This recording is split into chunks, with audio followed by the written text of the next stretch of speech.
పేతురు రాసిన మొదటి పత్రిక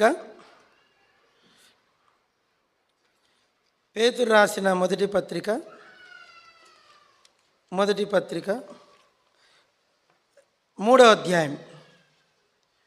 పేతురు రాసిన మొదటి పత్రిక 3వ అధ్యాయం. అందరు చదవండి. 19-20 కలిసి ఉంటాయి. దేవుని దీర్ఘశాంతం ఇంకా కనిపెట్టుచుండినప్పుడు పూర్వము నోహు దినముల ఓడ సిద్ధపరచబడుచుండగా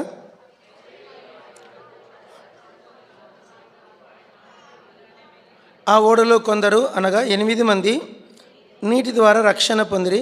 దానికి సాదృశ్యమైన బాప్తిజమము ఇప్పుడు మిమ్మును రక్షించుచున్నది. చాలు. ప్రార్థన.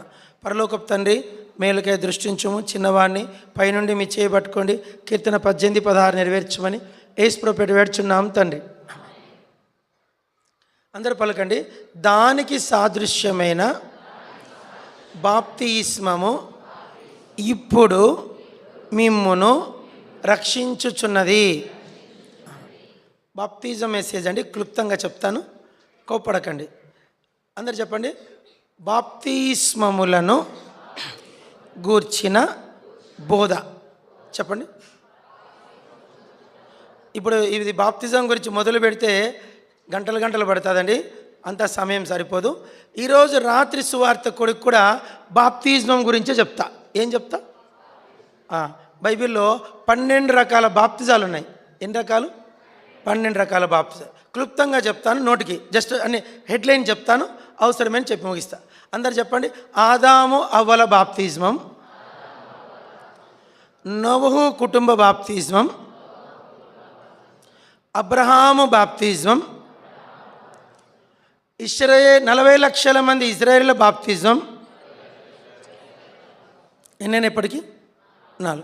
5 యోహాను బాప్తిజమం, యేసుక్రీస్తు బాప్తిజమం, తండ్రి యొక్కయు కుమారుడు యొక్కయు పరిశుద్ధాత్మ యొక్క నామములోనికి బాప్తిజం, కుమారుడైన యేసుక్రీస్తులోనికి. సరిగా పలకండి, పలకే కూడా రాదు, ఎట్లా చేసేదబ్బా. చెప్పండి. మళ్ళీ మొదలు పెడతానండి. ఆదాము బాప్తిజం. చక్కగా పలకండి.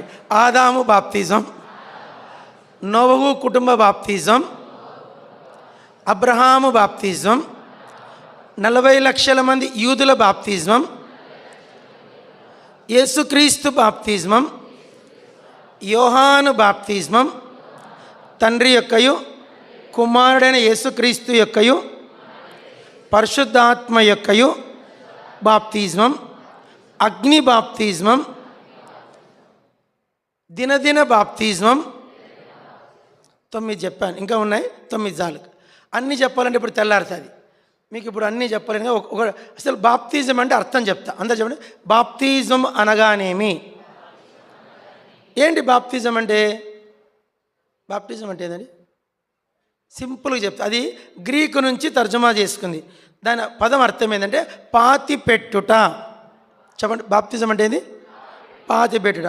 బొందలగడ్డ. సింపుల్ చెప్పండి. నక్కలగుట్ట బొందలగడ్డ. ఏం చెప్పండి? వరంగల్లో నేను సేవ చేశాండి. అక్కడ నక్కలగుట్ట అని ఒకటి ఊరుంది. ఆ నక్కలగుట్టలో బొందలగడ్డ ఉంది. ఏంది? నక్కలగుట్టలో బొందలగడ్డ. పెద్ద శ్మశానం. మన క్రైస్తవులందరినీ ఆడే భారత పెడతారు. అన్ని చర్చిల వాళ్ళకి కలిపి పెద్ద స్థలం ఇచ్చారు. అది నక్కలగుట్ట బొందలగడ్డ. ఏంది? నక్కలగుట్ట బొందలగడ్డ. ఒకప్పుడు నక్కలు ఉండేటివంట, అని దానిపై నక్కలగుట్ట అయింది. నక్కలగుట్ట కాస్త ఇప్పుడు ఏమైంది? బొందలగడ్డ. ఇప్పుడు బాప్తిజం అంటే ఏంటంటే బాతి పెట్టుట. ఇప్పుడు ఇక్కడ నాకు తెలియక ఇది ఇక్కడ ఎన్నిసార్లు బాప్తిజం ఇచ్చింటారండి? ఎంత? 3 సార్లా 5 సార్లా? 3 సార్లు. ఇప్పుడు 4వసారి. అబ్రాహ్మణ కాలంలో 4వసారి బాప్తిజం. ఇది ఈసారి ఎంతమంది తీసుకోవాలో అది పైన వాడిది ఆండవరు పెరుమాళ్ళ కెరుక. అయితే విషయం ఏంటంటే ఇప్పుడు బాప్తిజం ఏంటంటే పాతి పెడతాం. ఏంది పాతి పెడతాం? దేన్ని పాతి పెడతారు? చచ్చిందాన్ని పాతి. బతికిందాన్ని పాతి పెడితే ఏమంటారు? దాన్ని సజీవ సమాధి. ఇప్పుడు భక్సింగ్ గారు రాసిన కథ ఉంది. భక్సింగ్ గారు రాశారు, నాది కాదు కథ. ఒకడు మిలిటరీలో పనిచేసాడు. మిలిటరీ వాళ్ళకి ఒక రూల్ ఉందంట. అమ్మ కానీ నాన్న కానీ సిక్ అయితే అర్జెంట్ లీవ్ రావాలంటే ఏం చేయాలి? అమ్మ కానీ నాన్న కానీ సిక్ అయితే అది గవర్నమెంట్ రూల్ అనమాట. అమ్మ నాన్న భార్యకి మళ్ళా భార్య సిక్ అయిందంటే ఎవరు లీవ్, ఎవరు సిక్ అయితే ఇస్తారు? అమ్మ సిక్ అయితే నాన్న సిక్ అయినా వెంటనే శాంక్షన్. నాలాంటి వాడు మిలిటరీలో పనిచేస్తా అంటే భార్య సిక్, అమ్మ సిక్ అయింది, ఒరే నేను చూసి చచ్చిపోతారా అని చెప్పింది, టెలిగ్రామ్ పంపింది. పంపుతానే గవర్నమెంట్ చూపిస్తానే వాడు లీవ్ పెట్టుకొని తిప్పలు పడి ఇండియాకు కష్టపడి వచ్చాడు గద్వాలకు. వాళ్ళమ్మ అమ్మయ్య కొడుకుని చూసాను సావలే, కొడుకుని చూసినా అని చెప్పి సావలే. పరే తప్పుతుందా, 3 రోజులు ఉన్నట్టు లీవ్ అయిపోయింది. మళ్ళీ పోయింది. పోయినాక మళ్ళీ 3 నెలలకి రే చచ్చిపోతానారా అని చెప్పి పంపిందంట. పంపుతానే అమ్మ చచ్చిపో మళ్ళీ తప్పుతుందా, మళ్ళీ వచ్చిందంట. ముసలి చావలే, చెప్పండి, ముసలి చావలే, గట్టిగా మళ్ళీ అట్లే ఉంది. సరే ఇక మళ్ళీ తప్పితే మళ్ళీ పోయాడు. మళ్ళా లేవచ్చింది, మా ఒరే కొడక ఈసారి నిజంగా చచ్చిపోతారా రా వచ్చిండు. ముసలిది చావలే, కోపం వచ్చి ఏం చేశాడంటే మళ్ళీ రేపైనా చచ్చిపోయేది కదా, తీసుకెళ్ళి బతికిన దాన్ని పొందబెట్టిండట.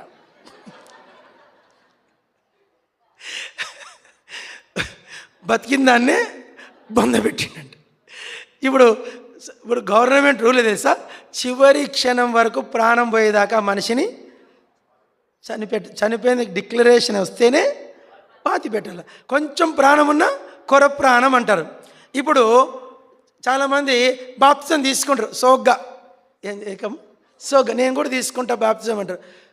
కానీ ఏమి చచ్చిపోవే, దేనికి చావాలా? పాపానికి. ఒక ఆయన సుబ్బరాయుడు అనేటోడు పొద్దున్న పేపర్ అనౌన్స్మెంట్ ఇచ్చాడంట, సుబ్బరాయుడు సమాధి అని. ఏంది బంధువులు స్నేహితులు గద్వాలు అందరూ మస్తు మంది తెలుసు సుబ్బరాయుడికి, అందరూ వచ్చిండంట. అయితే ఈ సుబ్బరాయుడు సావలే, గూటంలా గట్టి కుర్చీలో కూర్చున్నాడంట. కూర్చొని ఒక సమాధి పెట్టినాడు ముందర, ఫోటో పెట్టిండంట. ఫోటో ఏం ఫోటో, వానికి ఒక ఫేవరెట్ సినిమా యాక్టర్ ఉండేవాడంట. ఆ సినిమా యాక్టర్ స్టైల్లో డ్రెస్ కుట్టించుకొని ఇట్లున్నాడంట. ఇంక అర్థం చేసుకోండి. ఆ ఫోటో ఆడ పెట్టి ఆ పెట్టెలో పెట్టాడంట. వానికి ఇష్టమైన సిగరెట్ డబ్బాలు, తర్వాత వానికి ఇష్టమైన సినిమా పత్రికలు, వానికి ఇష్టమైన అవి ఇవి ఉంటాయి, నాన్న చెడుపడివన్నీ ఉంటాయి కదా, అన్నీ దాంట్లో సీసాలు, ఏంటివి సీసాలు, చిన్న సీసాలు, పెద్ద సీసాలు అన్నీ దాంట్లో పెట్టాడంట. పెట్టి ఆ ఫోటో కూడా, ఏం ఫోటో, ఆ సినిమా యాక్టర్ లాగా తీసుకున్న ఫోటో కూడా పెట్టి దాని మీద సుబ్బరాయుడు సమాధి అని చేసి తీసుకెళ్ళి బొందబెట్టాడు దాన్ని. చచ్చిపోయింది ఏది? సుబ్బరాయుడు చచ్చిపోయాడా?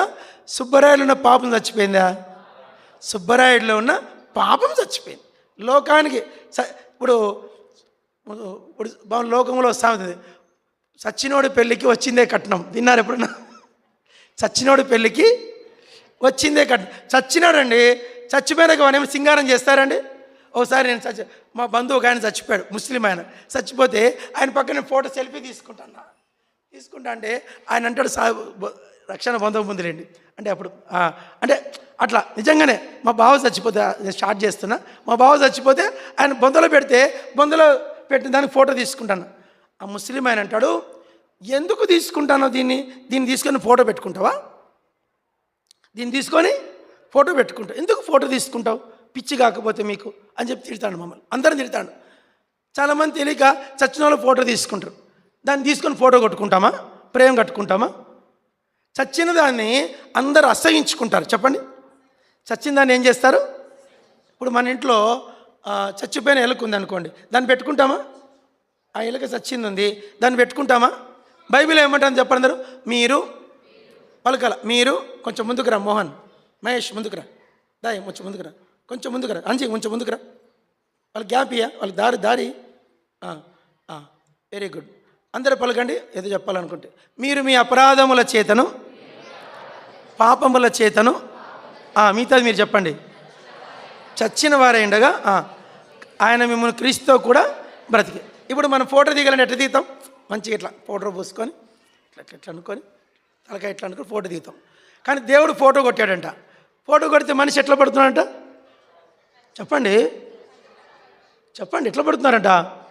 మీరు మీ అపరాధముల చేతను పాపముల చేతను చచ్చిన వారేండగా. మనం అనుకుంటున్నాము మనం బతికున్నామని, కానీ దేవుని దృష్టిలో మనం ఎట్లున్నాం? చచ్చిన. అందరూ చెప్పండి, ఏ భేదము లేదు, అందరూ పాపం చేసి. ఎంతమంది పాపం చేశారంట? చెప్పండి రా రే. పెద్దోళ్ళే పాపం చేస్తారు, చిన్నోళ్ళు చేరరా? నిజం నిజం, నువ్వు రక్షణ పొందినావు కదా, నువ్వు చెప్పురా. పెద్దోళ్ళే పాపాలు చేస్తారు, చిన్నోళ్ళు చేయరా? చెప్పురా, చిన్నోళ్ళు చేస్తారా చేయరా? నువ్వు చేస్తావా లేదా? నిజం చెప్పురా. రే నువ్వు చెప్పురా, నువ్వు పాపం చేస్తావు లేదరా? అబద్ధాలు ఆడతావు లేదా? నువ్వు చెప్పురా. అరవింద్ తప్పులు చేయవు, అన్న నువ్వు కొట్టవు? కొడతాడంట వాళ్ళన్న చెప్పిండు. అందరం అందరు చెప్పండి, చిన్నోళ్ళు చిన్న పాపాలు చేస్తారు.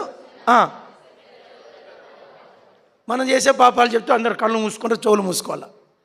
వాళ్ళు చేసేవేమో, వీళ్ళు కూడా సామాన్యులేం కాదు, వీళ్ళు ఏం చేస్తారో మనకేం తెలుసు. వాళ్ళ హృదయం లోపల ఏ పాపం ఉందో మనకు తెలియని బైబిల్ ఏమంటుంది, వారి బాల్యము నుండి వారి హృదయము, వారి ఆలోచనలు, వారి తలంపులు, వారి ఊహ అంతయు కేవలం చెడ్డది. వీడు మంచివాడు అనడానికే వీళ్ళు అందరూ పాపం చేశారు. ఈ పాపం చేసిన మనల్ని బ్రతికించడానికి యేసుప్రభు వచ్చాడు. అందరూ చెప్పండి, చచ్చిన పాపిని బ్రతికించడానికి తాను చనిపోయాడు. చెప్పండి. ఓ చరణం ఉంది, చచ్చిన పాపిని వెదకి రక్షింప చచ్చి బ్రతికిన ఘనుడెవడు, చచ్చిన పాపిని వెదకి రక్షింప చచ్చి బ్రతికిన ఘనుడెవడు, వచ్చిన పాపిని నీచల. కాబట్టి చచ్చిన పాపిని బ్రతికించడానికి తాను చనిపోయాడు. అదే బైబిల్. దీన్ని నమ్మడమే. దీన్ని నమ్మినప్పుడు నువ్వేం చేసుకోవాలంటే, నేను చనిపోయినాను. చెప్పండి, నేను నా అపరాధముల చేత, నా పాపముల చేత నేను చనిపోయినా. యేసు ప్రభు నా కొరకు చనిపోయాడు. యేసు ప్రభు ఏమాడు? అయితే చనిపోయిన యేసు ప్రభు సమాధిలోనే ఉన్నాడా? త్వరగా చెప్పాలా? తిరిగి లేచాడు. అందరు చెప్పండి, యేసుక్రీస్తులో నేను కూడా చనిపోయినా, యేసుక్రీస్తులో నేను కూడా పాతిపెట్టబడినా, యేసుక్రీస్తులో నేను కూడా తిరిగి లేచిన. ఇదే బాప్తిజం అంటే. ఇప్పుడు బాప్తిజంలో ఏం చేస్తామంటే, నీళ్ళలో అట్లా ఒక్క సెకండ్ అట్లా ముంచుతాం. చెప్పండి, ముంచి అన్నే పెడతామా? త్వరగా చెప్పండి. అక్కడనే పెడతామా? టక్కన లేపుతాం. ఎంత స్పీడ్గా ముంచుతామో అంత స్పీడ్లో లేపేస్తాం. అంటే చచ్చిన పాపిని పాతిపెట్టాము, పాతిపెట్టిన క్షణమే మళ్ళీ ఏం చేసాం? లేపా. దీనికి సాదృశ్యమే క్రీస్తు మన అపరాధముల నిమిత్తం చనిపోయి సమాధి చేయబడి 3వ దినమున లేపబడి. అదే బాప్తిజం అంటే. బాప్తిజం అంటే ఏంటంటే, యేసు ప్రభు చనిపోయాడు, యేసు ప్రభు సమాధి చేయబడ్డాడు, యేసు ప్రభు తిరిగి లేచాడు. చెప్పండి, అందరూ చెప్పండి. చనిపోయాడు, యేసు ప్రభు సమాధి చేయబడ్డాడు, యేసు ప్రభు తిరిగి లేచాడు. దీన్ని నేను నమ్మినప్పుడు, చెప్పండి, దేన్ని నేను నమ్మినప్పుడు నా హృదయంలో ఈ కార్యం జరుగుతుంది. నా హృదయంలో చెప్పాలి, జరిగిన అచ్యుత్ జరుగు. నా హృదయంలో ఒక కార్యం జరుగుతుంది. ఆ కార్యమే రక్షణ అంటుంది బైబిల్. ఆ కార్యాన్ని ఏమంటుంది? దాని బైబిల్ భాషలో, ఇంగ్లీష్లో పాట ఉంది. Heaven came down and glory fill my soul. Heaven came down and glory filled my soul. My sins washed away and my night bitter today. Heaven came down and glory filled my soul. ఏం జరుగుతుందంటే, అందరు చెప్పండి, యేసు చనిపోయాడు, యేసు నా కొరకే పాతిపెట్టబడ్డాడు, యేసు నా కొరకే లేచాడు, తిరిగి లేచాడు. దీన్ని నమ్మినప్పుడు నా హృదయంలో ఒక శక్తి పనిచేస్తుంది, దైవ శక్తి. ఆ శక్తిని బైబిల్ భాషలో రక్షణ అంటారు. ఏమంటారు? దాని గుర్తు ఏంటంటే, హృదయంలోకి ఒక సంతోషం వస్తుంది. చెప్పండి, అందరు చెప్పండి. హృదయంలోకి ఒక ఆయన రాశాడు. ఆ సంతోషం ఎట్లా ఉంటుందంటే, మీకు జురాల ప్రాజెక్ట్ తెలుసా? జురాల ప్రాజెక్ట్ తెలుసా? డ్యామ్ అంటారు కదండి. డ్యామ్కి ఎన్ని గేట్లు ఉన్నాయి చెప్పండి, ఎవరైనా చెప్పగలరా? 60 అబ్బా, ఒకసారి వినండి ప్లీజ్, చిన్న బాగుంటుంది. చాలా బాగుంది, మంచి విషయం చెప్తున్నా. జురాలకు ఎన్ని గేట్లు ఉంటాయో ఫుల్ వర్షాలు వచ్చినాయి. పైన గోదావరి, అది కృష్ణనా తుంగభద్ర, కృష్ణ, ఫుల్ పైన నీళ్ళు, నాసిక్లో ఫుల్ వచ్చినాయి. నీళ్ళన్నిటి చేశాడు, అన్ని డ్యాములు నిండిపోయినాయి. జురాలకు 60 గేట్లు తెరవకుంటే జురాల బ్రిడ్జి తెగిపోతుందహో గవర్నమెంట్ ఆర్డర్ చేస్తుంది. 60 గేట్లు తీస్తాడు. 60 గేట్లు తీస్తానే ఆ నీళ్ళు ఎలా దూకుతాయండి? త్వరగా చెప్పాలి, ఎట్లా దూకుతాయి? చూడ్డానికి ఆ నీళ్ళు దూకుతూ ఉంటే ఇక్కడ గుండె దడా దడా అంటుంది. గుండె ఏమంటుంది? ఇక్కడ దడా దడా అంటుంది. భయం అవుతుంది, అమ్మో నేను చూడలేనంటారు. చెవులు గుయ్యి అంటాయి. అది చూడ్డానికి ఒక పండగలాగా ఉంటుంది. నేను అంటాను, దానికి మించింది పరలోకము నుంచి ఎవరైతే నిజంగా ఈ సత్యాన్ని, యేసు నా కొరకే మరణించాడు, యేసు నా కొరకే పాతి పెట్టబడ్డాడు, యేసు నా కొరకే తిరిగి లేచాడు అని ఎవరైతే ఈ సత్యాన్ని నమ్ముతారో వారి హృదయంలోకి పరలోకం దిగొస్తుందంట. ఎంత దిగొస్తుందో తెలుసా? అందరు చెప్పండి. పరిశుద్ధాత్ముడు వారి హృదయములలో కుమ్మరించబడును. చెప్పండి ఎంతంట? ఇప్పుడు ఇది పరలోకం అనుకోండి, జాగ్రత్త అండి, ఒక సీన్ క్రియేట్ చేస్తా. ఇది పరలోకం. దీని పేరు ఏం పేరు చెప్పండి? నేను మూతి ఇప్పుతా, ఇప్పుడు ఇప్పలేండి. మూతిప్పి ఇలా అంట, ఏమైతే నీళ్ళని ఇంకా అన్నీ వెళ్ళిపోతాయి. వెళ్ళిపోయి ఒక డ్రాప్ కూడా ఉండదు. అప్పుడు బాటిల్ ఖాళీ అయిపోతుంది. అందరు చెప్పండి, heaven is empty, my spirit is full. పరలోకము ఖాళీ అయిపోయింది. పరలోకములో ఉన్న సంతోషము, సమాధానము, ప్రేమ, సమాధానం, దీర్ఘశాంతం, దయాళుత్వం, మంచితనం, సాత్వికం, విశ్వాసం, ఆశానిగ్రహం నా హృదయంలోకి కుమ్మరించబడింది. అది ఎలాంటిది? దానికి ఎగ్జాంపుల్ ఏంటంటే, జురాల ప్రాజెక్ట్ 60 గేట్లు. ఒక ఆయన రాశాడు, భక్సింగ్ గారు రాశాడు, నా మాట కూడా. భక్సింగ్ గారు ఏం రాశాడంటే, ఆ సంతోషం అంట ఆయన గుండె ఎక్కడ పగిలిపోతుందని డౌట్ వచ్చిందంట ఆయనకు. మీకు అర్థమైందే లేదు. ఆ సంతోషం వచ్చి భక్సింగ్ గారు ఏం రాశారంటే, ఆయన బుక్లో రాశాడు, ₹1 బుక్లో, ఆ సంతోషంతో ఆయన గుండె, త్వరగా చెప్పండి రా, ఆ గుండె ఆ సంతోషం పట్టలేక, అది జరుగుతుంది. ఇది నిజం. ఇది అందరూ చెప్పండి, యాక్షన్. ఇది నిజము. యాక్షనే లేదు మీ దగ్గర. ఇది నిజము, ఇది నిజముగా నిజం. ఏది నిజము? ఈ సత్యాన్ని నేను నమ్మినప్పుడు నా హృదయంలోకి ఏమొచ్చింది? సంతోషం. సంతోషం. హృదయం మారిపోతుంది. పాపం చేయబుద్ధి కాదు. కొత్త సినిమా, చాలా బ్రాండెడ్ సినిమా వచ్చినా ఆ వాల్ పోస్టర్ చూడడానికి భయం అవుతుంది. అమ్మో ఇష్టం లేదు. నిజం. మేము రక్షించబడినప్పుడు వాల్ పోస్టర్ ఎక్కడ కనపడుతుంది? తను ఇట్లా పెట్టుకొని పోయేది. మేము వాల్ పోస్టర్ కనపడుతుంది.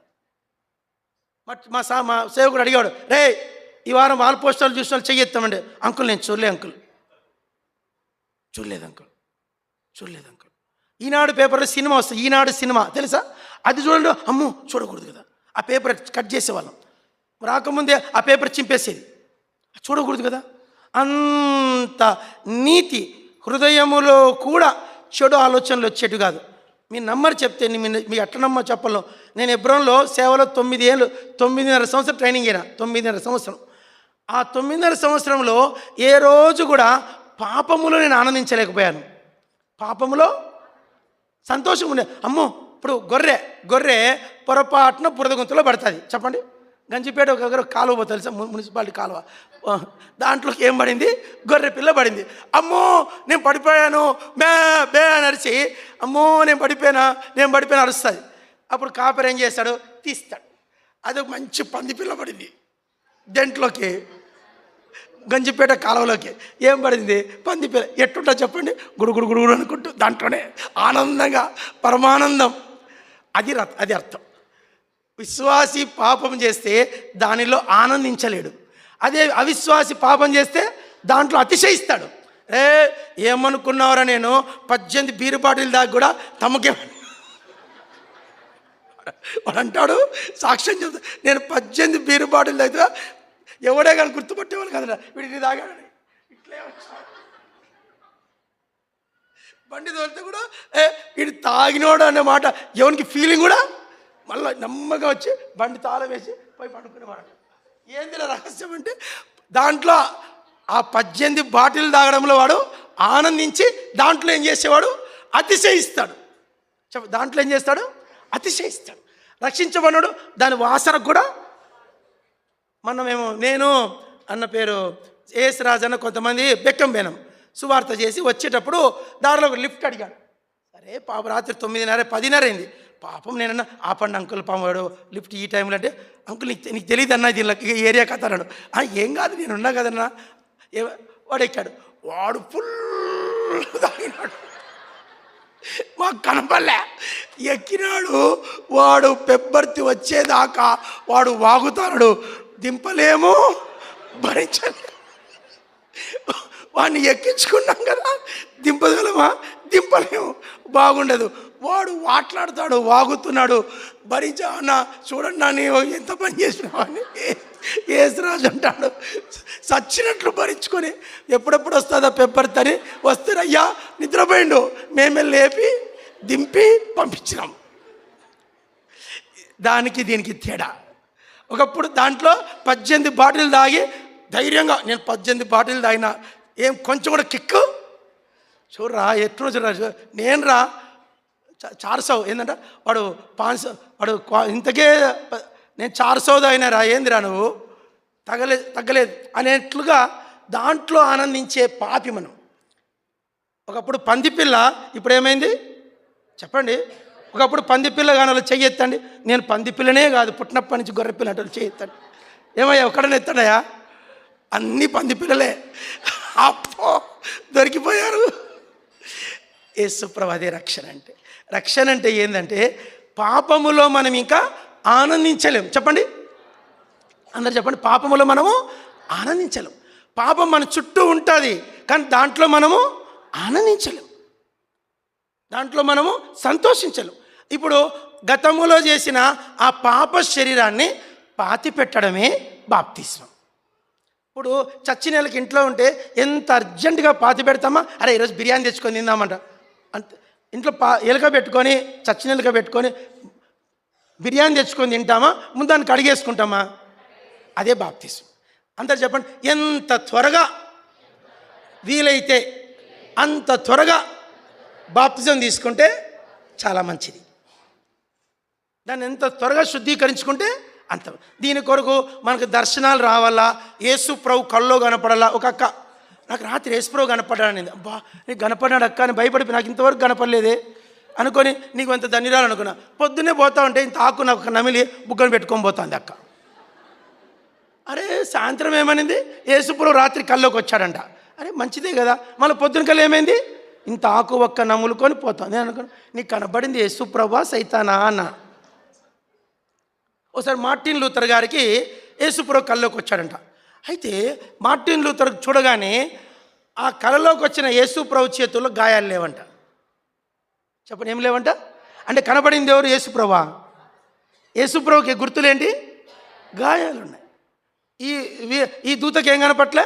అందుకే బైబిల్లో వెలుగు దూత స్వరం అంట. ఏమిటాడ? వెలుగు దూత. నీకు ఎవరైనా కనపడినారంటే అది అబద్ధం. భక్సింగ్ గారికి కనపడలే. ఓరోజు భక్సింగ్ గారు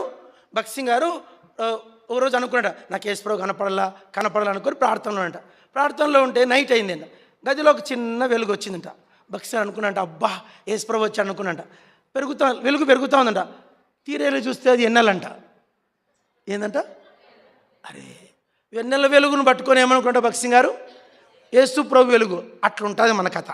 కాబట్టి బాప్తిజం తీసుకోవడానికి దర్శనాలు, కలలో యేసు ప్రభు కనిపించడాలు, స్వరం వినపడాలు అవన్నీ అబద్ధం. బైబిల్ నిజం. చెప్పు అందరు చెప్పండి. వ్రాయబడిన దేవుని వాక్యాన్ని విశ్వసించడమే రక్షణ. రక్షణ అని చెప్పండి. వ్రాయబడిన దేవుని వాక్యాన్ని విశ్వసించడమే రక్షణ. కాబట్టి నేను పాపం చేసింది వాస్తవము, నేను పాపంలో జీవించింది వాస్తవము, దాన్ని పాతి పెట్టవలసిన అవసరత వాస్తవం. అదే బాప్తిజం. ఎందుకంటే యేసుప్రభు నా కొరకు చనిపోయాడు, ఆయన సమాధి చేయబడ్డాడు, ఆయన తిరిగి లేచాడు. అసలైన బాప్తిజం అక్కడ జరిగింది. అందరూ చెప్పండి, యేసుక్రీస్తు సార్వత్రికంలో ఉన్న మనుషులందరి కొరకు తానే బాప్తిజం తీసుకున్నాడు. ఆ దేహం ఏం తీసుకుంది? నిజమైన ట్రూ బాప్టిజం. చెప్పండి ట్రూ. నిజంగా యేసుప్రభు ఏమని చేపట్టాడు? పాతి పెట్టబడ్డాడు. దానికి సాదృశ్యముగా ఈ బాప్తిజం. ప్రభు మాటలు దీవించుగాక.